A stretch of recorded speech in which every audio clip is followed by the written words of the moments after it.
Currently Samay Raina is the household name of Indian comedy scene. उनके dark humour and witty replies की वजह से हर कोई उन्हें पसंद करता है, स्पेशली जेनजिस। उनके मुंह से निकले एक एक जोक्स ऑडियंस को क्रेजी कर देती है। एक्चुअली कहूँ तो समय रैना फिलहाल इंडिया में एक मेन स्ट्रीम नाम बन चुका है, but as a wise man said great popularity comes with great criticism. And फिलहाल हमें समय रैना के साथ वही देखने को मिल रहा है। जहाँ पहले ऑडियंस समय रैना के डार्क जोक्स को एंजॉय करती थी, वही ऑडियंस उनके जोक्स को मिसोजोनिस्टिक, होमोफोबिक एंड रेसिस्ट बोलते हैं। सो आज के इस वीडियो में हम यही डिस्कस करेंगे कि क्या सच में समय रैना की कॉमेडी प्रॉब्लमेटिक है। देखो, कॉमेडी एक ऐसा फॉर्मेट है जहाँ फोकस सिर्फ ऑडियंस को हंसाना होता है। कॉमेडी का मतलब ना तो सोसाइटी को मैसेज देना होता है, ना ही किसी को हर्ट करना। बट इंडिया में कॉमेडी ऑलवेज प्रॉब्लमेटिक रही है, क्योंकि इंडिया में लोग बहुत ही जल्द ऑफेंड हो जाते हैं। आप वी दास का एग्जाम्पल ले लो। 2020 में हमें उनकी तरफ से हंसमुख नाम से नेटफ्लिक्स पे एक शो देखने को मिला था, जहां उन्होंने बेसिकली लॉयर्स के ऊपर कुछ जोक्स क्रैक किया था, जो कि लॉयर्स कम्युनिटी को ऑफेंडेबल लगी, जिसकी वजह से उन्हें लीगल ट्रबल फेस करना पड़ा। Another big example is AIB। If you don't know कि AIB क्या है, तो अभी जो तुम समय रैना के डार्क जोक्स को एंजॉय करते हो, वो ऑलरेडी AIB ने 10 साल पहले करके छोड़ दिया था। AIB is basically A comedy group, जहां हमें roast, podcast, parody and dark humour जैसे चीज़ें देखने को मिलती थी। I think AIB is the first जिन्होंने इंडिया में फर्स्ट टाइम डार्क कॉमेडी को इंट्रोड्यूस किया था, जो कि आगे जाके उनके लिए ही प्रॉब्लम बनी, क्योंकि इंडिया में कॉमेडी तब तक ठीक है जब तक वो लोगों को एंटरटेन करती है।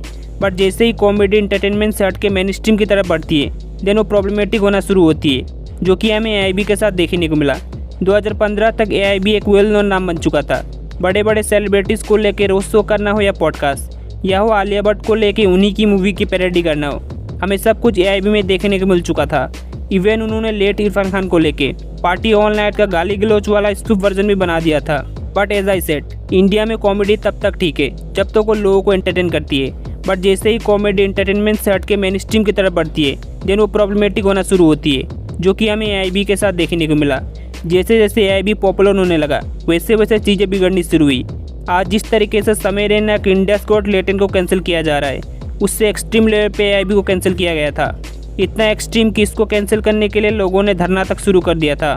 तो तुम इमेजिन कर सकते हो इसको किस एक्सट्रीम लेवल पे कैंसिल किया गया होगा। इसको हम कैरी मिनाटी के एक वीडियो के एग्जाम्पल से समझते।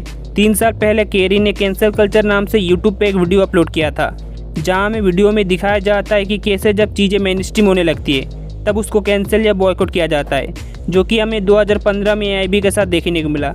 एंड 2025 में IGL यानी इंडियाज़ गॉट टैलेंट के साथ भी देखने को मिल रहा है। देखो, करेंटली हमें इंडियाज़ गॉट टैलेंट के साथ जो कंट्रोवर्सी देखने को मिल रहा है, चाहते तो इसे रोका जा सकता था, क्योंकि जिस स्टेटमेंट को लेकर कंट्रोवर्सी हो रही है, उस पोर्शन को एडिट करके वीडियो को अपलोड किया जा सकता था।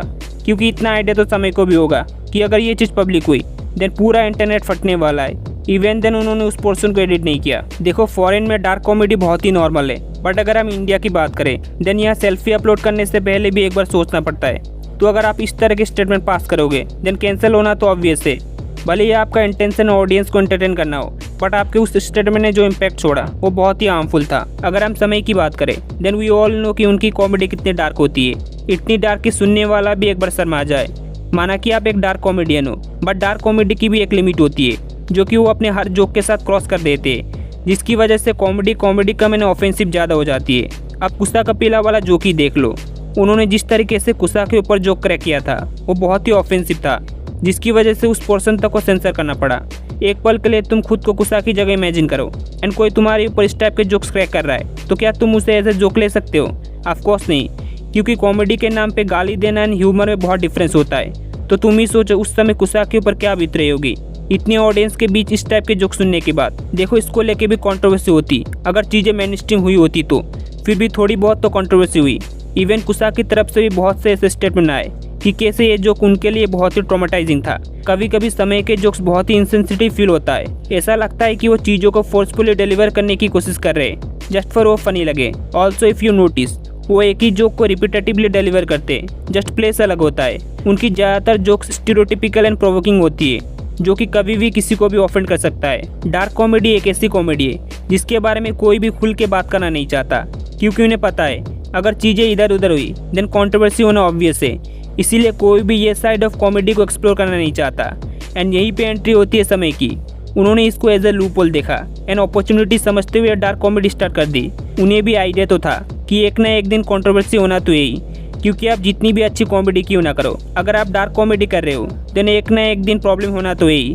एंड इंडियाज़ गॉट टैलेंट के साथ हमें वो प्रॉब्लम देखने को मिला। जैसे जैसे ये शो पॉपुलर होने लगा वैसे वैसे कंट्रोवर्सी होनी शुरू हुई।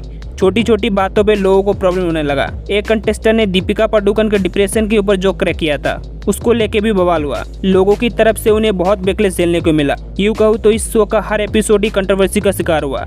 एंड रिसेंट कंट्रोवर्सी तो इतनी बड़ी हो गई कि ये एक नेशनल इशू बन गया। पैनल में बैठे सारे जजेस के ऊपर केस तक फाइल हुआ।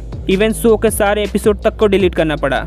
यूँ कहूँ तो 2015 में AIB के साथ जो हुआ था वही सेम इंडियाज़ गॉट टैलेंट के साथ भी हो रहा था। एट दी एंड में यही कहना चाहूँगा कि कॉमेडी इज़ अ सब्जेक्टिव, क्योंकि जहाँ ये चीज़ एक बंदे को फनी लग सकता है वही दूसरे बंदे को problematic. And it's obvious because हम जिस सोसाइटी में रहते हैं वो डार्क कॉमेडी जैसे चीज़ों के लिए फिलहाल रेडी नहीं है। भले ही ये चीज़ तुम्हें या मुझे फनी लगे बट सोसाइटी फिलहाल इस तरह के कॉमेडी के लिए रेडी नहीं है। ये जस्ट डिपेंड करता है ऑडियंस के ऊपर कि वो किस पर्सपेक्टिव से देख रहे हैं। ऑल्सो अगर तुमको जानना है कि क्या Vicky Kaushal will be the next superstar of Bollywood then उसके ऊपर भी मैंने ऑलरेडी एक वीडियो बनाया हुआ है, लेफ्ट साइड पॉपअप हो रहा होगा। सो वीडियो भी तुम चेकआउट कर सकते हो। तब तक के लिए मिलते हैं अगले वीडियो में।